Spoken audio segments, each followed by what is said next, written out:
Buenos días a todos y a todas. Es un placer asistir a esta novena edición de la conferencia Tomás y Valiente, que en este caso impartirá la jueza Shifra O'Leary con el título Democracia, Libertad de Expresión y Derecho en la Era Digital. Vamos a dar paso al programa establecido. Y tiene la palabra el decano de la Facultad de Derecho, el profesor Juan Damián. Adelante, Juan.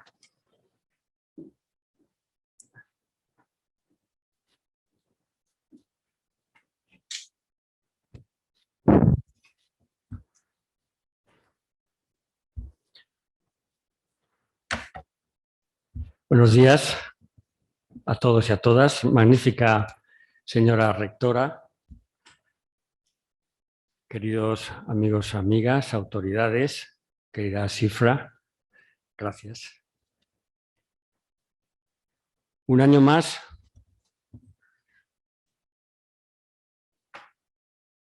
el vivo, emocionado e imperdurable recuerdo de Francisco Tomás y Valiente nos da ocasión para reunirnos en un acto tan significativo como este, con el que simbólicamente damos inicio a las actividades del curso en nuestra facultad. Los universitarios somos así, somos gente de palabra. Y la palabra evoca el recuerdo a los que echamos de menos, sobre todo en estos momentos. Y en la Facultad de Derecho lo hacemos convocándonos cada año en torno a la figura de Tomás y Valiente, el ejemplo de dignidad y de valentía cívica que presidió su trayectoria vital permanece siempre en nuestra memoria. Y como él tuvo la oportunidad de hacer, reivindicando el valor del derecho como antídoto frente a las amenazas que pueden poner en peligro los principios constitucionales que sustentan nuestro Estado de Derecho. Gracias, rectora. Gracias, Amaya, por tu presencia hoy aquí, que confirma tu compromiso con todos nosotros y da prueba de la excelente disposición que muestras ante los retos que cada día nos vemos obligados a afrontar. Nuevamente, me gustaría expresar también, en nombre de la facultad, el agradecimiento a José María Rodríguez de Santiago, director del anuario, en cuyo seno se organiza este acto, y a Julia Soya, secretaria del Consejo de Redacción del anuario, por la excelente labor que llevan haciendo durante todos estos años por mantener las actividades en tan buen estado de forma. Hoy tenemos la fortuna de contar con una de las más importantes juristas, Shifra O'Leary, jueza del Tribunal Europeo de Derechos Humanos, que pronunciará su conferencia con el título Democracia, Libertad de Expresión y Derecho en la Era Digital. A quien quisiera agradecerle también la amabilidad que ha tenido de atender a nuestra invitación y a nuestra llamada y aceptar acercarse hoy aquí a la Facultad de Derecho. Estamos encantados que alguien de tanto prestigio científico a nivel internacional haya aceptado venir a nuestra facultad. Gracias, Shifra. Así que solo puedo decir, empezamos bien. El tema elegido no deja de ser algo que no deja indiferente a nadie, la libertad de expresión. Algo que viene muy a propósito de algo que está muy vinculado a aquellos discursos y actitudes que deforman el alma y generan un problema para la convivencia, la paz y la buena armonía en la sociedad. Cuando Ortega y Gasset habla del amor, inevitablemente se refiere a su antagonista, el odio. El odio, según nos dice Ortega, es lo contrario del amor. Es un sentimiento negativo que genera violencia y destrucción, que segrega una virulencia corrosiva, porque quien odia a alguien o lo alimenta solo encuentra a gusto si consigue la desaparición de la persona odiada. Por eso, hoy quería empezar esta intervención hablando del amor. Hablemos del amor. Y entiéndase que no se trata de ese amor que surge entre dos seres que se quieren, ni se trata simplemente del afecto que se siente por otra persona, sino de ese amor altruista, el que de forma desinteresada mostramos respeto a los demás. Es ese ágape que en la terminología aristotélica se erige en la virtud más necesaria para la vida en común. Platón, en el banquete y por boca de Agatón, sostiene que el amor es esa fuerza cósmica que proporciona armonía al mundo que nos rodea, da paz a los hombres, calma a los mares, silencia los vientos. Es lecho y sueño de la inquietud, aproxima a los hombres y los impide ser extraños los unos a los otros. Es el principio y lazo de toda sociedad, de toda reunión amistosa. Preside las fiestas, los coros, los sacrificios, excita la benevolencia y, sobre todo, impide el odio. Gracias al amor, entendido en el sentido que lo expresa Ortega y Gasset, conseguimos tener espacios de diálogo, de relación. El amor tiene que ver con una actitud hacia los demás, la tolerancia. Tolerar las creencias y las opiniones de los demás es la base de la convivencia y eso es lo más esencial. La razón fundamental que nos debe llevar a la tolerancia, que es precisamente el amor a los demás. Esto implica que nuestro objetivo en la vida no puede consistir en tratar de imponer a los demás una sola verdad sobre el destino de los demás seres humanos. Así pues, con esta invocación al amor, a la libertad de expresión y a la concordia, en un día tan importante como hoy, solo puede concluir: empezamos bien. Muchas gracias.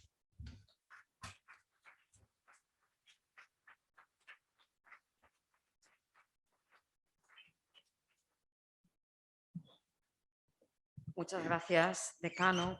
Tiene ahora la palabra el profesor Chema Rodríguez de Santiago, director del Consejo Redactor del Anuario y catedrático de Derecho Administrativo de la Universidad Autónoma de Madrid, para presentar a la conferenciante. Adelante, Chema. Muchas gracias, rectora. Buenos días. Como director del Anuario, es un honor para mí expresar en primer lugar mi agradecimiento a la juez O'Leary por aceptar este viaje a España y por pronunciar esta conferencia Tomás y Valiente, a la que nuestra facultad concede una significación muy especial, como ha explicado el decano. Y me corresponde también, en segundo término, hacer una breve presentación de la conferenciante. La juez Shifra O'Leary es licenciada en Derecho por el University College de Dublín y es doctora en Derecho Europeo por el Instituto Universitario Europeo de Florencia. Y antes de incorporarse como juez del Tribunal Europeo de Derechos Humanos en 2015, donde ahora es presidenta de sección, trabajó bastantes años como letrada y jefa de gabinete de varios jueces en el Tribunal de Justicia de la Unión Europea. La jueza O'Leary ha sido además profesora visitante en la Universidad de Cádiz y en el Instituto de Investigación de Políticas Públicas en Londres, en la Universidad de Dublín y en el Colegio de Europa en Brujas, y directora adjunta del Centro de Estudios Jurídicos Europeos de la Universidad de Cambridge. Sus trabajos de investigación se han centrado sobre todo en las materias de la protección de los derechos fundamentales, ciudadanía europea, las libertades de circulación de personas y servicios y el derecho laboral europeo. La juez O'Leary es, por otra parte, una gran conocedora de España, habla perfectamente español, lo que le agradecemos hoy muy efusivamente, y es amiga de amigos nuestros como Pedro Cruz y Daniel Sarmiento, a quien con mucho gusto veo entre el público. Muchas gracias a todos los presentes por venir. Muchas gracias, jueza O'Leary, por aceptar la tarea de inaugurar nuestro curso académico.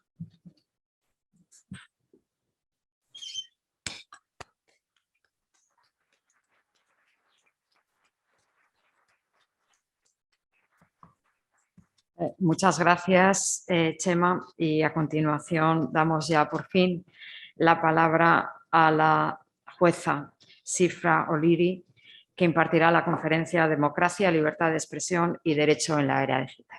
Adelante.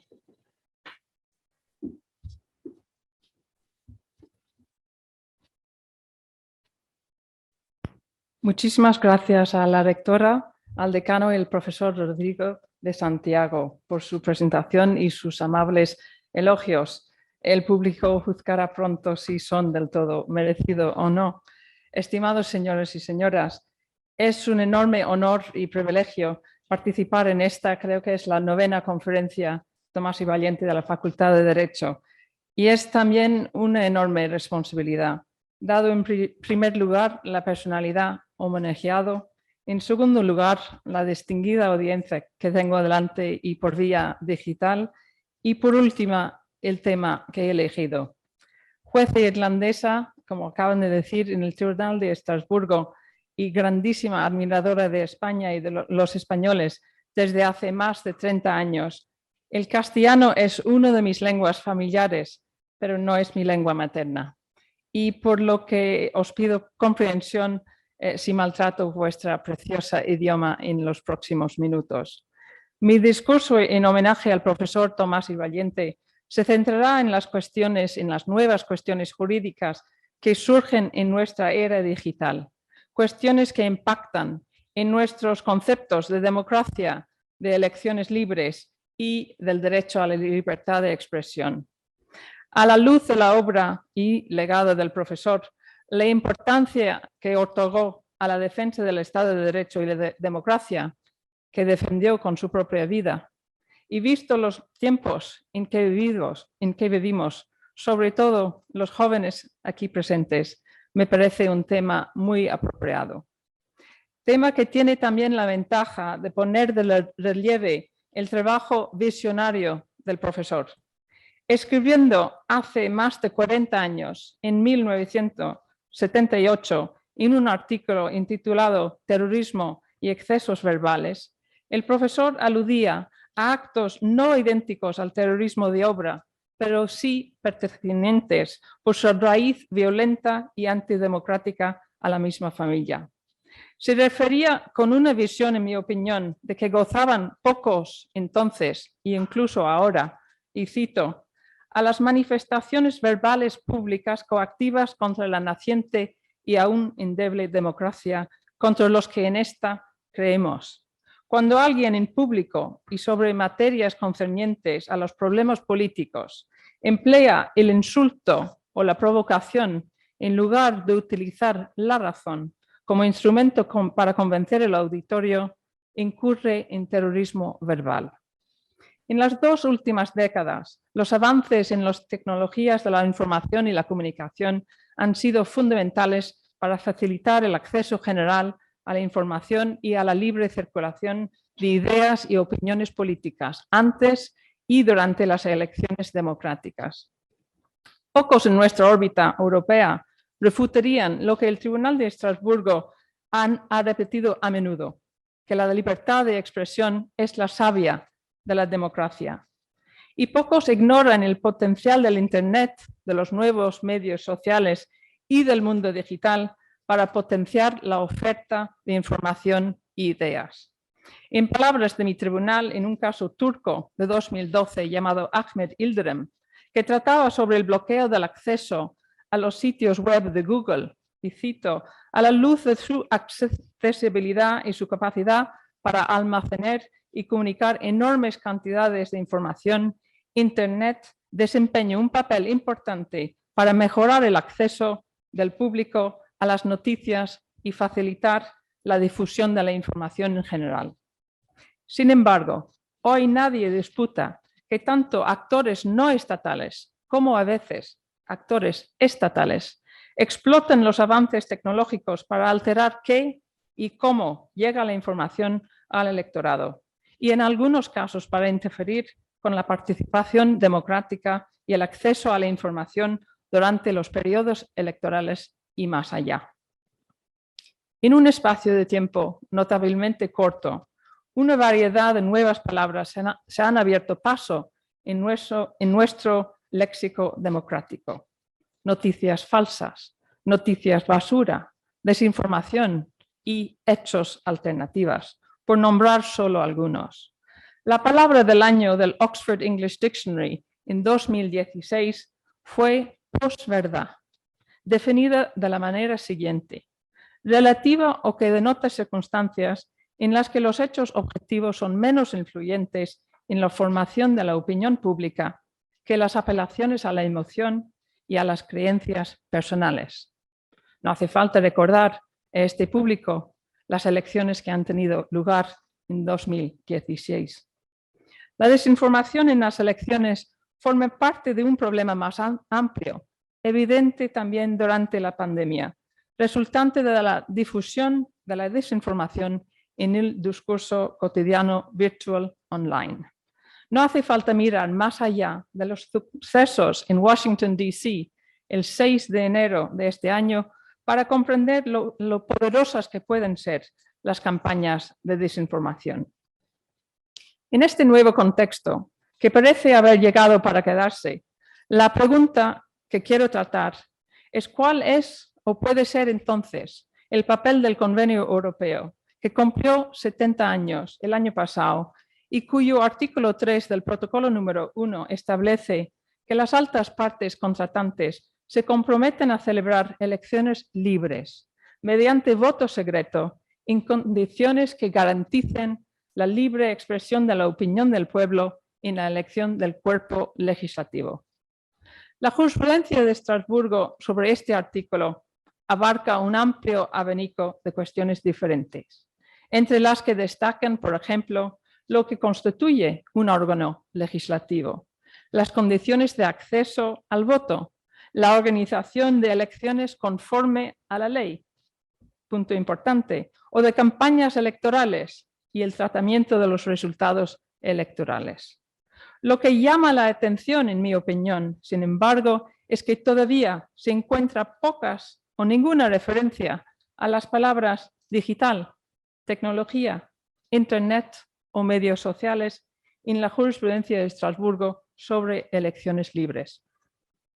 Los votos y las elecciones que han sido objeto de la jurisprudencia del tribunal hasta ahora han sido votos emitidos físicamente en elecciones organizadas en colegios electorales de ladrillo de cemento, después de campañas electorales que han seguido las líneas tradicionales, es decir, con debates públicos en los medios tradicionales, mítines presenciales, banderas al viento, folletos repartidos en mano por simpatizantes de cada partido y discusiones más o menos acalorados en mi familia española, más que menos, en las sobremesas familiares o en la vara del bar.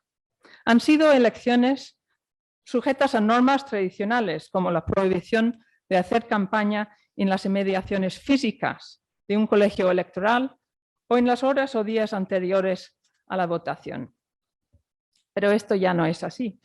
Si observamos las recientes elecciones en Estados Unidos o el referéndum en el Reino Unido sobre el Brexit o elecciones en Francia y España, entre otros, sabemos que tales campañas ya no son la única forma, o quizás ni siquiera la más predominante, de buscar o captar la voluntad del pueblo hoy en día. Mi objetivo hoy es presentarles un breve repaso de la jurisprudencia de Estrasburgo sobre el concepto de elecciones libres, por un lado, y por otro, sobre el artículo 10 del convenio, que protege la libertad de expresión, particularmente en el ámbito político. Concluiré haciendo algunas reflexiones sobre el posible encaje de las nuevas formas y fora de expresión con estas líneas jurisprudenciales. El objetivo es ambicioso y también es delicado. Como cualquier juez en ejercicio invitado a pronunciar una conferencia pública sobre un tema de actualidad, tengo que encontrar el justo término entre mi juramento judicial de discreción y con su comprensible deseo de no aburrirse profundamente en la próxima hora. En una conferencia sobre derecho y política no es una línea fácil de trazar. Obviamente, y esto lo tengo que subrayar, no tomaré posición sobre casos pendientes o posibles casos futuros. En la parte final me centraré muy brevemente en cuestiones relacionadas con el desarrollo del derecho a la Unión, sin las cuales nuestro panorama europeo no estaría ni mucho menos completo.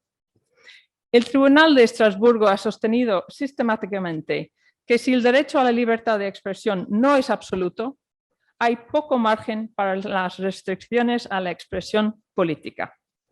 Por lo general, solo ha permitido a los Estados un margen de discreción estrecho, incluso muy estrecho en este ámbito.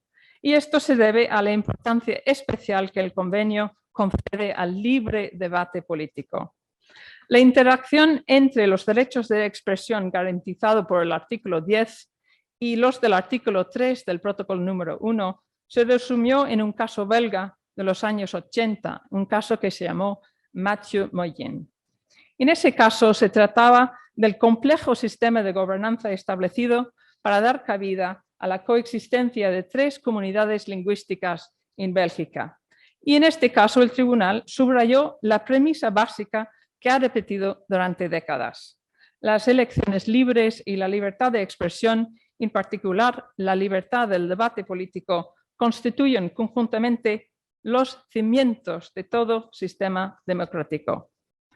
Esta piedra angular era también recordada como tal en los escritos del profesor Tomás il Valiente sobre la entonces naciente democracia española.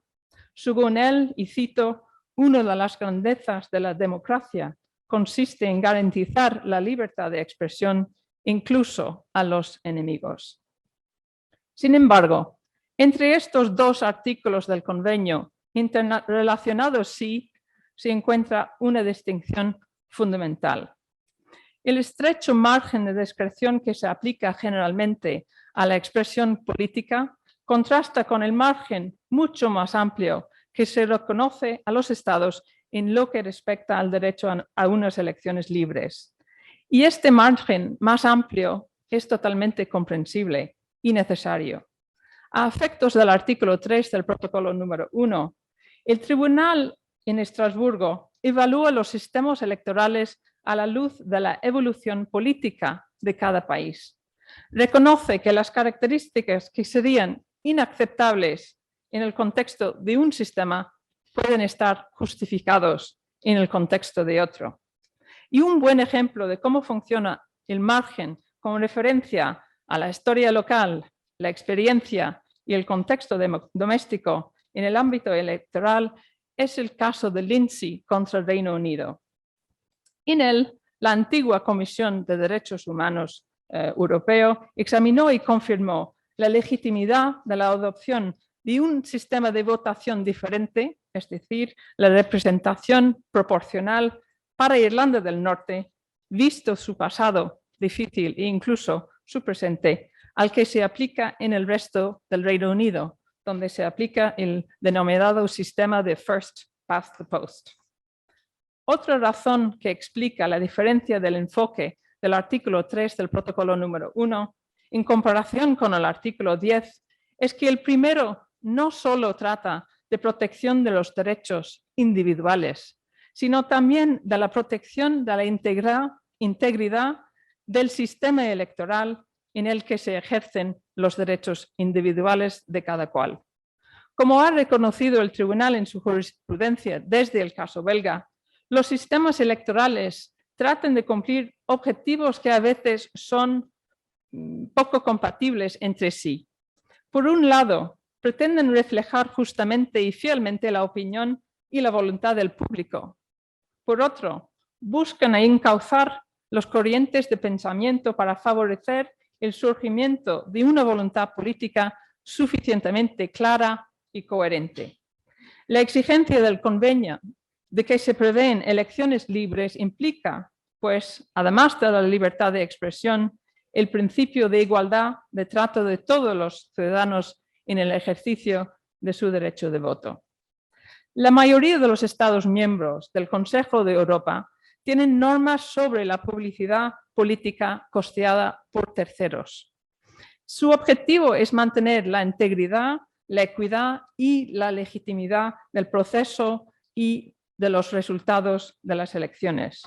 Buscan evitar la posibilidad de que los intereses privados y las minorías poderosas pueden controlar esos resultados. Dos casos contrastados, ambos originados también en el Reino Unido, son ilustrativos de cómo y en qué contexto se ha desarrollado el enfoque del convenio sobre la expresión y las campañas políticas y sobre la interacción entre el artículo 10 y el artículo 3 del protocolo número 1. La demandante en el primer caso, un caso que se llama Bowman contra el Reino Unido, era la directora de una ONG Provida. Organizó la distribución de millones de folletos en apoyo de los candidatos Provida. Como consecuencia de ello, fue acusado de un delito en virtud de una ley británica que prohibía el gasto por encima de un determinado límite por parte de una persona no autorizado durante el periodo preelectoral. Y en este caso, la línea maestra de la jurisprudencia del tribunal queda patente. Según el tribunal, las elecciones libres y la libertad del debate político están interrelacionados y operan para reforzarse mutuamente. No obstante, el tribunal también reconoció que en determinadas circunstancias ambos derechos pueden entrar en conflicto. En consecuencia, puede considerarse necesario en el periodo que precede a unas elecciones o durante las mismas imponer ciertas restricciones de un tipo que normalmente no serían aceptables a la libertad de expresión. En el caso Bowman, el tribunal sostuvo que la ley del Reino Unido operaba a todos los efectos prácticos como una barrera total para que la demandante publicara información objetivamente exacta con el fin de influir en los votantes. El umbral de gasto fijado en la ley no era necesario, según el tribunal, para asegurar el objetivo legítimo de garantizar la igualdad entre los candidatos. La segunda sentencia de interés, que data de 2013, es la de Animal Defenders contra el Reino Unido, que a lo mejor algunos de vosotros conocéis. En este caso, se denegó a otra ONG el permiso para colocar un anuncio televisivo como parte de una campaña relativa al tratamiento de los primates. Esto se debió a una prohibición legislativa en el Reino Unido de la publicidad política. El objetivo era mantener la imparcialidad en los medios de radiodifusión y evitar que grupos poderosos aumentaran su influencia a través de la compra de tiempo de emisión. La decisión de la autoridad reguladora británica de negarse a autorizar el anuncio fue confirmado no solo por el High Court, pero también por la Cámara de Lores. Esta última sostuvo en 2008 que la prohibición estaba justificada por el objetivo de evitar que el gobierno y sus políticas fueran distorsionadas por grupos de interés con gran poder adquisitivo. La cuestión es cómo iba a reaccionar el Tribunal de Estrasburgo, dado su aversión a las prohibiciones totales, lo que en inglés llamamos blanket bans, y su jurisprudencia anterior sobre el artículo 10, que había constatado violaciones en circunstancias bastante similares. Vemos el caso Bowman. A la hora de determinar la proporcionalidad de una medida legislativa tan general, el tribunal concedió un peso considerable al hecho de que el complejo régimen normativo elegido para regir la radiodifusión política en el Reino Unido había sometido a revisiones exigentes por parte no solamente de los órganos parlamentarios, pero también por órganos judiciales. La legislación en cuestión era el resultado final de un proceso de examen muy completo de los aspectos culturales, políticos y jurídicos de la prohibición, y su proporcionalidad había sido debatido en detalle en el Parlamento y en los tribunales nacionales. Con independencia de que uno esté o no esté de acuerdo con la deferencia mostrada por el Tribunal de Estrasburgo en el caso de Animal Defenders, el caso planteó una cuestión que ha preocupado a los tribunales nacionales y dividido a los comentaristas, a saber, el papel apropiado de los tribunales como supervisores del procedimiento democrático. El Tribunal de Estrasburgo es un tribunal internacional que desempeña un papel subsidiario y externo.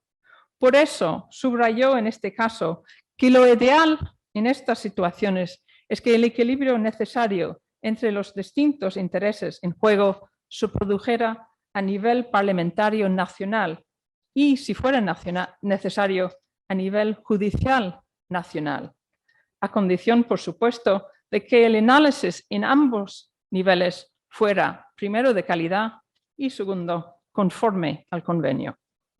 Aparte de esta importante expresión de subsidiariedad que se encuentra en la sentencia de la Gran Sala, otro aspecto de Animal Defenders es especialmente pertinente a los efectos de nuestra discusión hoy sobre la democracia y la expresión en la era digital. La prohibición impugnada se limitaba a la radio y a la televisión. Por un lado, este carácter selectivo de la prohibición contribuyó positivamente a la valoración de la proporcionalidad por parte del tribunal. Pero por otro lado, la ONG demandante había cuestionado la justificación de esta elección selectiva. Lo consideraba irrazonable, dado el poder de los nuevos medios de comunicación como Internet. El tribunal, recuérdense que estamos hablando del año 2013, hizo hincapié en la especial influencia de los medios de radiodifusión y sostuvo, y cito, no hay pruebas de un cambio suficientemente serio en las influencias respectivas de los nuevos medios de comunicación y de los medios de radiodifusión. Dejando al lado la cuestión de si esta distinción entre medios tradicionales y nuevos estaba aún justificada en 2013, 8 años más tarde hay que preguntarse si el tribunal razonaría de forma similar hoy en día. Antes de terminar este breve repaso, merece la pena recordar un último aspecto de la jurisprudencia sobre el artículo 10. En Castells contra España, una sentencia de 1992, el tribunal subrayó, y cito, el papel fundamental de la prensa en un Estado de Derecho que no debe ser olvidado. Además, en este caso, en el contexto español, el tribunal reconoció claramente el vínculo entre la libertad de expresión y la democracia. La libertad de prensa, según el tribunal, proporciona a los ciudadanos uno de los mejores medios de conocer y juzgar las ideas y actitudes de sus dirigentes. Permite a toda persona participar en el libre juego del debate político, que resulta esencial en la noción de sociedad democrática. Por estas razones, se ha siempre considerado que los miembros de los medios de comunicación de radio y televisión y de la prensa escrita desempeñan una función vital de, entre comillas, perro guardián, en inglés es public watchdog, y de vigilancia pública. En esta función son beneficiarios de un derecho a la libertad de expresión que goza de mayor protección, pero al mismo tiempo son también portadores de deberes y responsabilidades importantes. A la hora de analizar las restricciones al derecho a la libertad de expresión, el tribunal sigue en general un camino metodológico bastante clásico. Pregunta 3 cosas. ¿Ha habido una injerencia? ¿Está prevista en la ley? ¿Es necesaria en una sociedad democrática? En un caso reciente llamado MKKP contra Hungría, el Tribunal de Estrasburgo tuvo su primer contacto en 2020 con el uso de las nuevas tecnologías, concretamente una aplicación de teléfono móvil en el contexto de una campaña política. El caso surgió en el contexto de un referéndum celebrado en Hungría en 2016 en relación con el plan de reubicación migratorio de la Unión Europea. Este último plan de la Unión Europea fue y es muy contestado por el gobierno húngaro en funciones. Un pequeño partido de la oposición en Hungría, MKKP, estaba en contra del referéndum y alentaba a destruir las papeletas de voto. Puso entonces a disposición de los votantes una aplicación que les permitía subir y compartir de forma, cierto, anónima, pero en tiempo real, fotografías de sus papeletas, preferiblemente estropeadas. A raíz de las denuncias de un particular delante de la Comisión Electoral Nacional, el partido en cuestión fue multado por infringir los principios de equidad y secreto del sufragio, así como de abusar del ejercicio de los derechos previstos en la legislación húngara. Y al dictar la segunda de sus dos sentencias, pero lo dictó después de la celebración del referéndum, el Tribunal Supremo húngaro confirmó la conclusión de la Comisión Electoral sobre el abuso del ejercicio de los derechos. La Gran Sala de Estrasburgo consideró por 16 votos a favor y 1 en contra que las disposiciones pertinentes de la legislación húngara, en virtud de las cuales se había adoptado no solamente la orden judicial, pero también han puesto la multa, no eran suficientemente claras y previsibles. Es importante destacar que en esta sentencia el tribunal no se pronunció sobre si las fotografías de las papeletas de voto podían o debían ser legalizadas. Esto no es nuestra función. En lugar de ello, el tribunal instó a Hungría y indirectamente a todos los demás estados a establecer un marco normativo claro al respecto, independientemente si querían ser más permisivos o restrictivos. El contexto electoral fue fundamental para los estrictos requisitos de previsibilidad que exigía el tribunal. Hemos dicho, y cito, el contexto electoral adquiere un significado especial a este respecto, dado la importancia de la integridad del proceso de votación para preservar la confianza del electorado en las instituciones democráticas. Vale la pena reflexionar sobre la cuestión de si futuros casos sobre la libertad de expresión y las elecciones libres en la era digital pueden poner a prueba algunos de los principios básicos de la jurisprudencia de Estrasburgo establecida hasta ahora respecto a los artículos 10 y 3 del protocolo número 1. Haré solamente 5 puntos. En primer lugar, miramos a lo que se llama el margen de discreción del que gozan los estados. Como he explicado anteriormente, es estrecho cuando el ejercicio de la libertad de expresión en cuestión se da en el contexto de un debate político. Es estrecho también cuando se trata de limitar la labor de un partido político o de un personaje político. Es amplio cuando se trata de regular la organización y el funcionamiento de un proceso electoral, pero es también amplio cuando a nivel nacional hay una variedad de reglas nacionales y entonces no hay consenso europeo. Esto significa que cuando una demanda en Estrasburgo o delante de un tribunal toca aspectos en la intersección entre la libertad de expresión y el derecho a unas elecciones libres, tanto los tribunales nacionales que el Tribunal de Estrasburgo pueden o tienen que recurrir a un margen que se amplía y se retrae. He dicho en otras ocasiones que es un poquito como un acordeón en función de las circunstancias de un caso concreto. Y este nivel de flexibilidad en el sistema de un convenio que trata de 47 estados de normas, culturas y tradiciones muy variadas es indispensable, pero no debe convertirse en una fuente de incoherencia jurisprudencial o de geometría variable según el estado demandado. En segundo lugar, lo que constituyen los perros guardianes, los public watchdogs, en el sentido del artículo 10 del convenio, ha ido cambiando a medida que surgen nuevas formas de comunicación.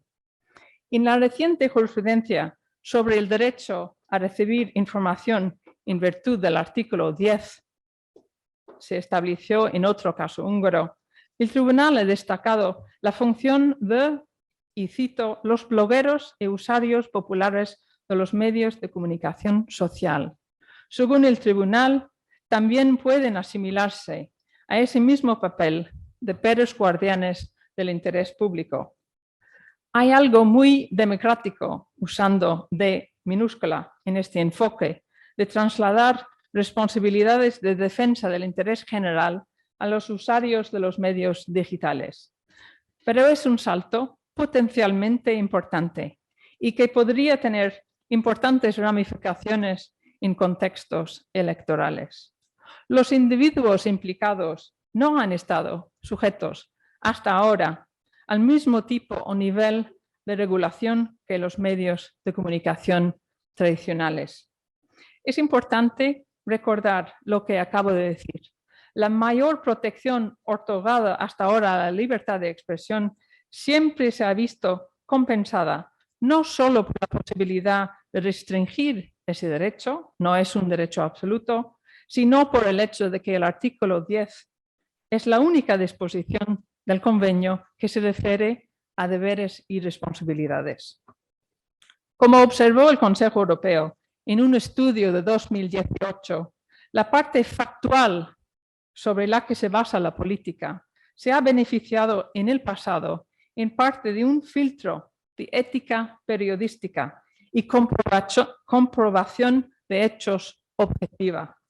A medida que una mayor proporción de información electoral se muestra ahora independientemente de ese control editorial, esto plantea cuestiones sobre la eficacia y la adecuación de los filtros autorreguladores en los que se ha confiado hasta la fecha.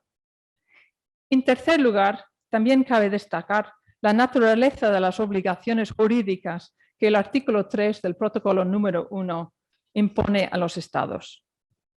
Este artículo del convenio no establece solamente una obligación de no injerencia, como ocurre en la mayoría de los derechos civiles y políticos. Establece una obligación de adopción por parte del Estado como garante último del pluralismo de medidas positivas para poder celebrar elecciones democráticas al poder legislativo. Este carácter positivo de las obligaciones tiene ramificaciones cuando el artículo 10 entre en juego en un contexto electoral. Un enfoque de obligaciones positivas significa que los legisladores deben lograr el equilibrio adecuado entre los dos componentes más importantes de la democracia y proporcionar el marco normativo necesario para que ambos prosperen. El caso húngaro sobre la aplicación móvil sugiere que las lagunas normativas a nivel nacional y europeo en relación con la libertad de expresión y los procesos democráticos pueden ser un problema jurídico recurrente en el futuro. Acabo de hablar del margen de discreción de los Estados para regular las cuestiones electorales. Sin embargo, la cuestión del margen solo se plantea una vez que el examen judicial llega a la evaluación de la proporcionalidad.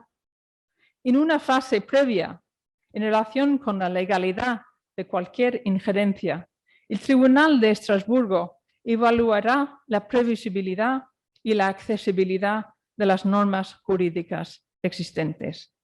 Si los legisladores nacionales siguen corriendo 2 pasos o más por detrás en la regulación de las tecnologías nuevas de la información, es posible, si no probable, que surgen problemas en esa fase previa de la legalidad. Otro punto que se desprende del caso húngaro es que la integridad de los sistemas electorales puede verse socavado no solo por el contenido de los mensajes, sino también por la naturaleza del medio a través del cual se transmite un mensaje. Último punto sobre la jurisprudencia de Estrasburgo. Como todos sabemos, la cuenta de uno de los usuarios más prolíficos de Twitter, el expresidente de Estados Unidos, Donald Trump, fue silenciada a principios de este año. Facebook, Instagram y YouTube siguieron su ejemplo con suspensiones o temporales o indefinidas. La cuestión de si la eliminación de la plataforma de un político o figura pública constituye una violación de su derecho a la libertad de expresión es obviamente una cuestión compleja. Y al menos en Europa, la respuesta a esta cuestión, que por supuesto no voy a daros la solución yo, podría encontrarse en el capítulo de obligaciones positivas de los Estados respecto al artículo 10, ya que las plataformas implicadas son de propiedad privada. También podría ser relevante el carácter político del discurso o del orador. La existencia de medias alternativas viables para que si ella o él se expresan y lo que podríamos denominar el botón nuclear en Estrasburgo, es decir, el artículo 17 del convenio. De acuerdo con este último artículo, ciertas formas de expresión, las que socavan los valores mismos del convenio, no se consideran dignas de protección, de modo que el artículo 10 sencillamente no se aplica. El tribunal ha sido hasta ahora reacio a recurrir a este botón nuclear. Sin embargo, en los últimos años, a medida que las autoridades nacionales se han esforzado para responder a la incitación al odio, a la violencia y a diversas formas de negacionismo y revisionismo, vemos que el tribunal se recurre con más frecuencia a esta disposición. El mes pasado, en un caso que se llama Sánchez contra Francia, concluimos que Francia no había violado la libertad de expresión del demandante, un político local y miembro de la Frente Nacional, cuando le condenó por no haber retirado de su muro Facebook abierto al público comentarios de terceros que incitaban obviamente al odio. Dejando al lado cualquier respuesta judicial a las sanciones impuestas unilateralmente por las plataformas, en inglés se llama deplatforming y ha sido bastante difícil encontrar la palabra en castellano. Las prohibiciones de Trump de parte de Twitter y Facebook llevaron a muchos políticos europeos a expresar su inquietud ante esta forma de censura privada por parte de las poderosas plataformas en línea. Sin embargo, cabe destacar que la tendencia de varios estados europeos en los últimos años ha sido la adopción de una legislación que exige una supervisión más eficaz de las plataformas en línea y la eliminación de los contenidos ilegales. Por ello, hay quien argumenta que existe una contradicción en criticar a las plataformas por hacer lo que muchos llevan años precisamente reclamando que hagan. Pero los riesgos que conlleva lo que estamos presenciando son, creo, para todos evidentes y han sido recordados esta última semana por uno de los ganadores del Premio Nobel de Paz, María Ressa. Como ven, se vuelve, en mi opinión, una y otra vez a la misma cuestión, la necesidad de una normativa clara y accesible que se adapte a lo que el Tribunal de Estrasburgo ha denominado las realidades contradictorias de nuestra era digital. El reto para los legisladores no es fácil. Examinando propuestas legislativas en Francia e Italia que buscaba precisamente contrastar las campañas de desinformación, el relator especial de la ONU ha advertido, y cito, las prohibiciones imprecisas de la desinformación pueden, de hecho, facultar a los agentes gubernamentales con la capacidad de determinar la veracidad o falsedad de los contenidos en el ámbito público y político, en conflicto con los requisitos de necesidad y proporcionalidad. Desde el punto de vista del Tribunal de Estrasburgo, independientemente de cómo los Estados deciden ejercer su margen de discreción más o menos amplio, a la hora de tomar decisiones legislativas, lo que será absolutamente crucial será la existencia de un control parlamentario y judicial nacional riguroso. Eso es el mensaje de Animal Defenders. Paso brevemente por el derecho de la Unión antes de llegar a mi conclusión. Escribiendo en el New York Times tras el asalto al Capitolio, la profesora americana Shoshana Zuboff abría su análisis de lo que consideraba el acuciante desafío a la propia democracia que supone el nuevo era digital y la vigilancia privada que supone en los siguientes crudos términos. Cito la profesora. Hace 2 décadas, el gobierno estadounidense dejó la puerta principal de la democracia abierta a las incipientes empresas de Internet de California. Un acogedor fuego encendido en la bienvenida. Los principales casos de protección de datos resueltos y pendientes ante los 2 tribunales europeos en Estrasburgo y Luxemburgo en los últimos años se han centrado en el intrusismo de las medidas de supervisión y vigilancia de los Estados y en los abundantes riesgos de abuso a los que pueden dar lugar. Sin embargo, estos riesgos no deben hacernos perder de vista otros que se han desarrollado en el sector privado, con nosotros, todos, desempeñando el papel de consumidor de paga y consciente. Autores como Zuboff examinan los riesgos que se derivan de la mercantilización de los datos personales, la amplificación algorítmica, la difusión y la microfocalización de la información y a veces la desinformación. ¿Cuáles son los efectos de todo eso en la salud de nuestras democracias? Para la que, como he explicado anteriormente, la libertad de expresión y la libre circulación de la información han sido tradicionalmente el alma. Si en España y en otros países del Consejo de Europa están en marcha desarrollos legislativos para contrastar los fenómenos nuevos que describo, parece que van a ir acompañadas por otras medidas a nivel de la Unión Europea.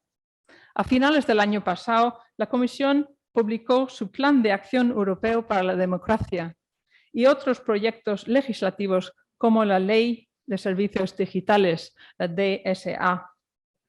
El Plan de Acción establece medidas para promover elecciones libres y justas, reforzar la libertad de los medios de comunicación y combatir la desinformación. Las leyes electorales y las normas que regulan la difusión de la información política y las campañas políticas eran antes áreas de competencia puramente nacional. Parece que se convertirán en una compleja mezcla de leyes nacionales, de leyes de la Unión Europea y del convenio, con todas las ventajas y las dificultades legales a las que esa mezcla puede dar lugar. Llego a mi conclusión y espero profundamente que la Real Academia no me prohíba volver a entrar en España tras mi maltrato obvio y claro de vuestra preciosa lengua hoy. La democracia, según mi tribunal, en una sentencia de julio de 2020, en otro asunto belga, constituye un elemento fundamental del orden público europeo. Los derechos garantizados en virtud del artículo 3 del protocolo número 1 son cruciales para establecer y mantener los fundamentos de una democracia efectiva y significativa regida por el Estado de Derecho ya mencionado por los profesores aquí presentes. También es importante reafirmar el principio fundamental que se ha mantenido en la jurisprudencia de Estrasburgo sobre el artículo 10 desde décadas, la libertad de expresión política es un valor fundamental y ninguna de las cuestiones o los señales de alarma que he planteado hoy debe interpretarse como un cuestionamiento de la importancia de ese principio. Sin embargo, el mundo digital está cambiando la naturaleza y la economía de las campañas políticas, de la política e incluso de la democracia, tal y como la conocemos o la hemos conocido. Si la democracia política es una de las principales virtudes de nuestras sociedades, cuya preservación ha precisamente otorgado a la libertad de expresión su gran valor, seguramente hay que colegir que la preservación de la propia democracia ser de igual, si no mayor importancia que la libertad de expresión. Es posible, si no claramente probable, que la jurisprudencia de Estrasburgo y la nacional tenga que adaptarse a la realidad de las elecciones en el siglo XXI y a las nuevas formas de expresión en un mundo digital. Para proteger adecuadamente los sistemas creados para garantizar la democracia, el Estado de Derecho y el respeto de los derechos fundamentales, también debemos ser conscientes constantemente de las vulnerabilidades de estos sistemas y de la importancia de defender los valores esenciales que los sostienen. Hablo directamente ahora y sin papeles a los jóvenes aquí presentes y otros que esperen nos siguen por vía digital. Soy una europea confirmada que por el hecho de ser europeo he perdido mi derecho al voto en mi país. Es decir, en ninguna elección general he podido votar desde la mayoría de edad. Para mí, el voto es un derecho, es una responsabilidad, es un gran privilegio europeo. Y os digo, nunca, nunca perder el voto. Es vuestro presente y es la manera que vosotros determináis vuestro futuro. Señoras y señores, os agradezco muchísimo por vuestra paciencia, interés y por el gran honor que me habéis dado hoy. Muchas gracias.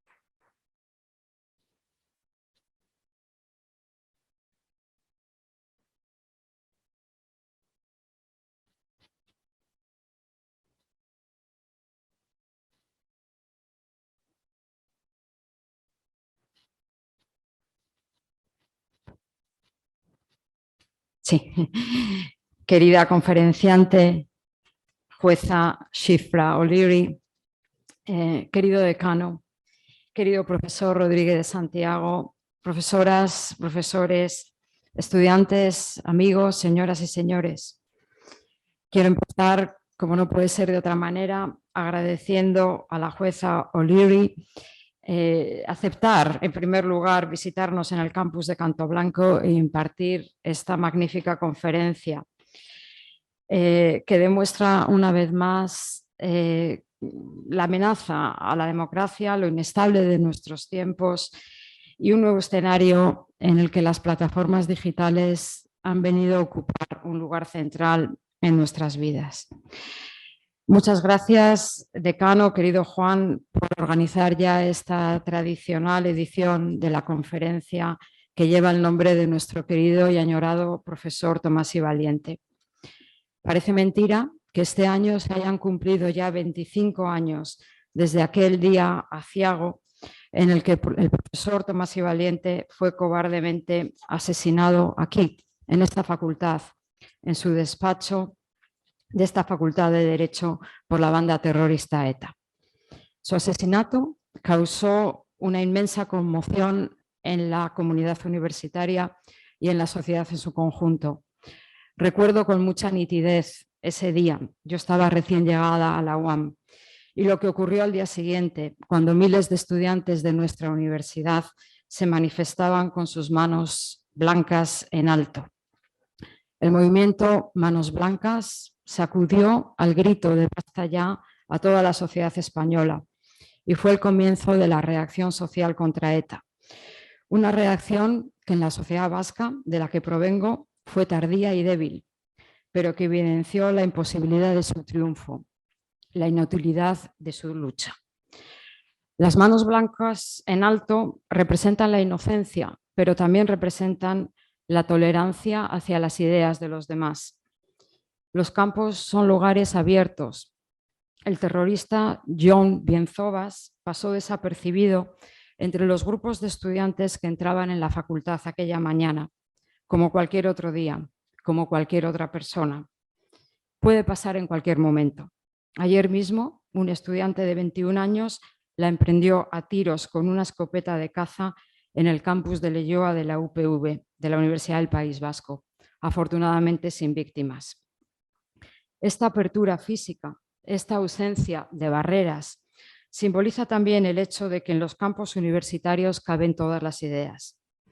Durante mucho tiempo, la libertad de expresión ha sido una de las señas de identidad de la comunidad académica, que no requería de demasiados matices o explicación. Se daba por hecho, como decía la jueza O'Leary, como una piedra angular, como algo inherente a nuestra actividad académica. Pero algo está cambiando. En los últimos años son varias las universidades, especialmente en el mundo anglosajón, que se han visto obligadas a establecer una serie de declaraciones, de directrices, de principios sobre la libertad de expresión, empezando por la Universidad de Chicago en el año 2014 y muy recientemente la Universidad de Cambridge. ¿Qué es lo que ha cambiado?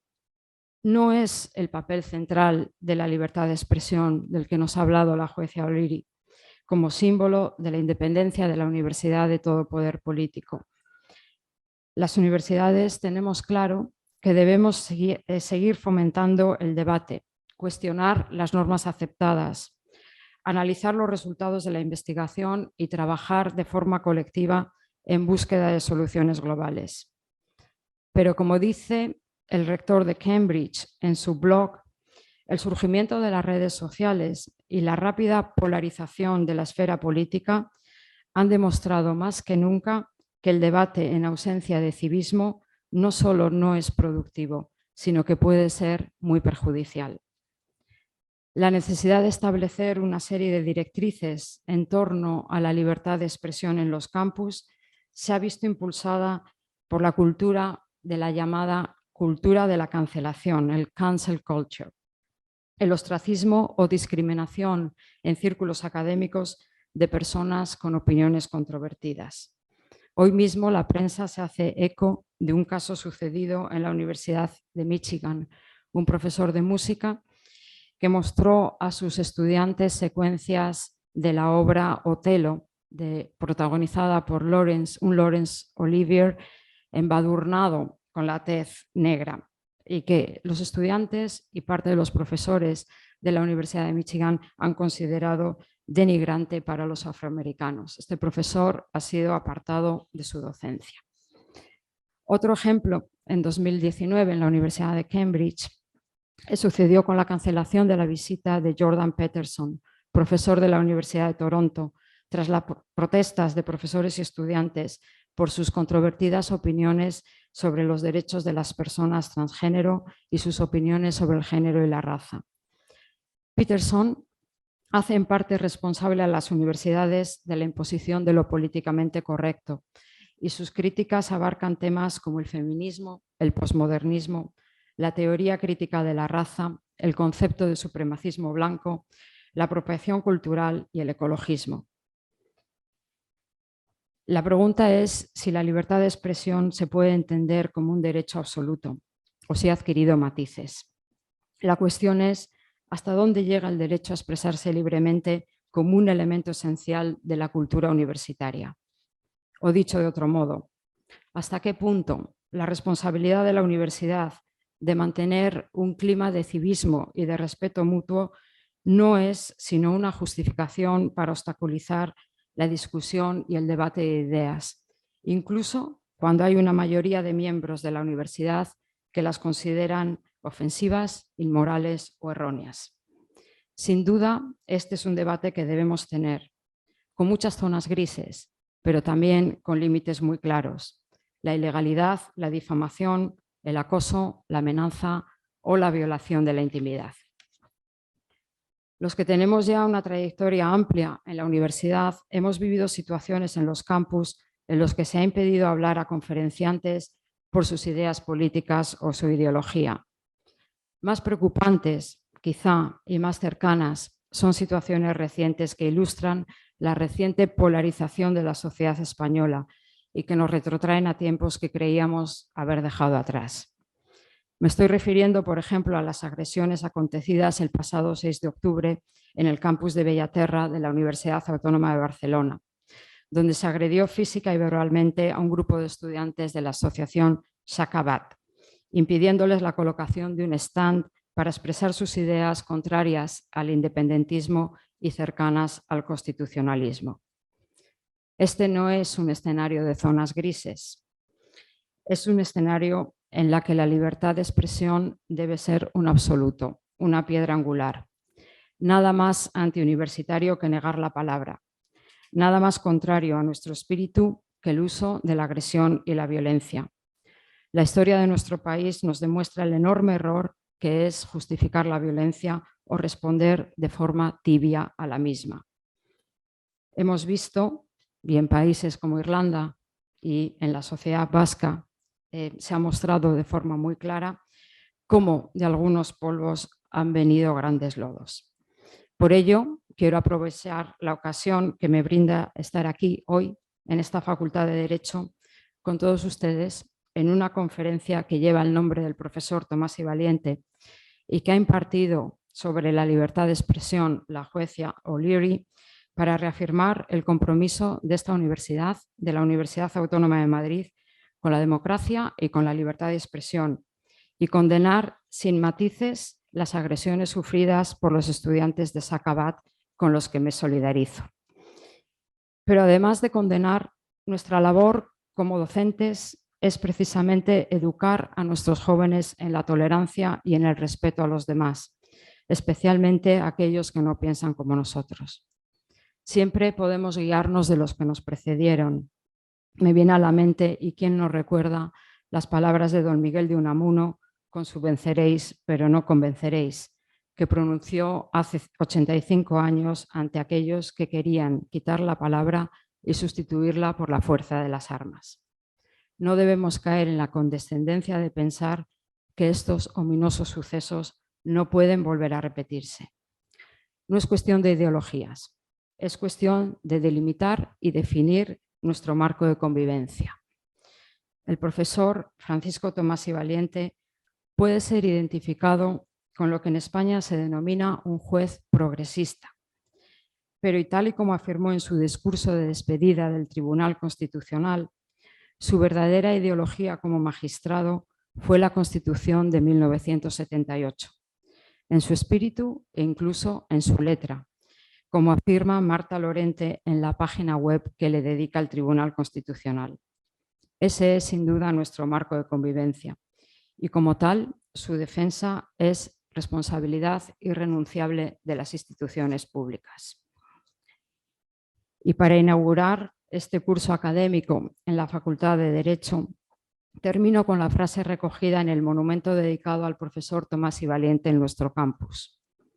Tal vez la tolerancia de nuestro tiempo haya de ser entendida como el respeto entre hombres igualmente libres. A todos y todas, muchas gracias.